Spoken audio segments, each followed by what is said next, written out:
Welcome to the Bibles and Beer Show.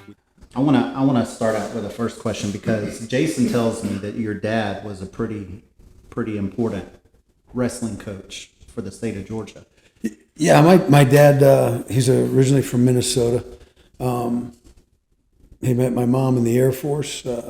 They got married. He finished up his career at Mankato State, which is now the University of Minnesota at Mankato. Okay. He was an NCAA finalist and then a bronze medalist his senior year. Lowell Lang was the head wrestling coach at Georgia Tech, who had formerly been at Iowa at one point. My father knew him through his wrestling, and he knew of a high school down here. My mother was from Birmingham, and my dad refused to move to Birmingham with his in-laws, so Atlanta was close enough. Yeah. He ended up at Avondale High School, which is now no longer around. They took that out of DeKalb County. He won a state title there. He then transferred schools to Redan High School, also in DeKalb County, and won a state title there. And at one point, and I don't know if he still is, he was the only coach in the state that had won back-to-back titles at two different schools. Oh, wow. And then had a really good career at Redan, and then eventually took the job at Harrison and West Cobb, which is where I wrestled with him. Okay.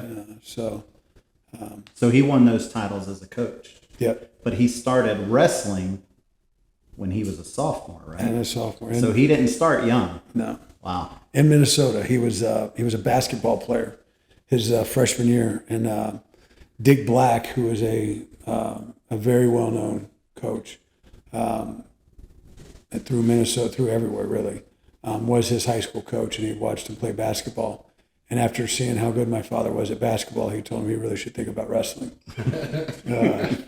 So my father took up wrestling, which in Minnesota they view wrestling very much like we view football down here.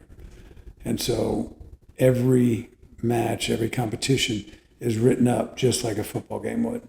Yeah. And my father happened to fall in a weight class that allowed him to start as a brand new wrestler in a state that is well known for their wrestling and are very good wrestlers. Nice. So he did not fare very well in his first match. And when they wrote it up in the newspaper, they described him as a freshly landed fish flapping on the bottom of a boat for his match, which he didn't get pinned.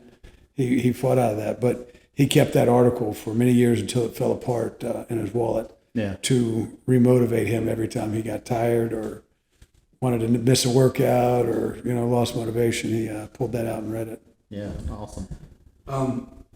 So we're gonna get some pretty cool, exciting talks right now out of the way. A couple little stories. Coach, you've wrestled some really cool, famous people that I've heard of. I know Will, my oldest son, he comes home and one day and he says, "Man, did you know Coach Hage wrestled Brock Lesnar?" And I was like, "No, I didn't know that." So Coach, you wrestled Brock Lesnar. I think you were at the Olympic Academy or something like that with Chael Sonnen. Chael Sonnen, he trained in and out of the Olympic Training Center with me. He was a year or so behind me coming out of high school, and then we ran into each other in Greco. I believe I was his last loss before he switched completely over to the UFC. And Chael give you a shout out last year. There was a fantasy wrestling coach thing on the internet, and Coach Hage, you made it really far. And Chael tweeted out that Sean Hage was a badass in high school, so he pretty much had this one in the bag. Yeah, that's a big compliment. Yeah, that was Chael Sonnen. He was a tough competitor. I mean, that was somebody that did make me nervous because he was not a pushover, and he definitely came prepared every time he wrestled. So I think I beat him 3-2 in the Sunkist out in Phoenix, Arizona, which actually that was the tournament that was going to determine my placement at the Olympic Training Center. Oh, wow. I had to place pretty well in that in order to get my residency. and I know this is not not an official wrestling podcast, for people who don't understand, a score of 3-2, it does sound kind of low, but when you have elite wrestlers wrestling, that's pretty much the score you get: 3-2, 2-1, 1-0. So that is a 3-2 is actually kind of high. Tough match, and especially when you talk about going 3 periods at 2 minutes each. At that time, I think it was we had 2 periods of 3 minutes each. Oh, wow. So 6 minutes straight, and even though we say periods, it's not like when you get boxing or MMA where you get some time off to sit in your corner and get some water. No, the whistle blows and you change positions and you're right back at it. Yep. So that's a 6 minutes straight of just pretty much. Everybody thinks Greco is all throws. It's a fist fight pretty much the whole way. You know, I mean, if you really screw up, you're going to get tossed. Yeah. But you're basically just your hand fighting for position, for a number of different things. And at that time, you had to score 3 points. Otherwise, you had to go into overtime.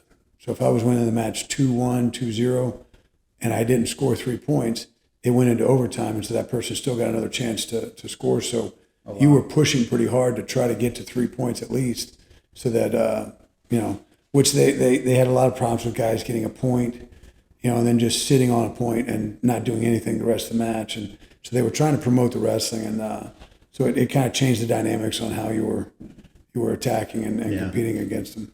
How many years of just actual coaching would you say you have? God, I've been a head coach for going on 14 years. Wow. I assisted before that with some great folks for about 3 to 5, and then I assisted youth programs and whatnot for pretty much throughout my career. It's a small community. You get to know everybody, and then you want to help everybody.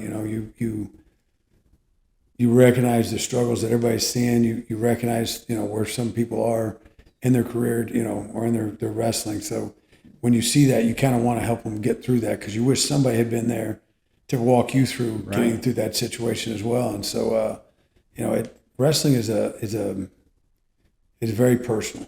It's not something you can just compartmentalize and blow off. Oh, it's just wrestling. It's just that, when you lose, generally you have all the people that are closest in your life, your family, your friends, they're sitting there watching you, half dressed in a singlet, measuring yourself against another man, and either you're going to win or you're going to lose. And just the pressure on that, even though, it's not a fist fight, it's not a life or death thing, but the pressure on that and the anxiety that comes with it it's ridiculous sometimes. And so as you're coaching, you see that in people, and you know exactly the position or the place they are in their head, and you want, hey, I know where you're thinking, I know what you're doing, but this is what you should do, and this is how you're going to get through this. And hopefully they listen, but if they don't, but hope at least they don't feel so alone in the fact that they feel like they're alone in that situation. Right. If that makes any sense. Yeah, absolutely.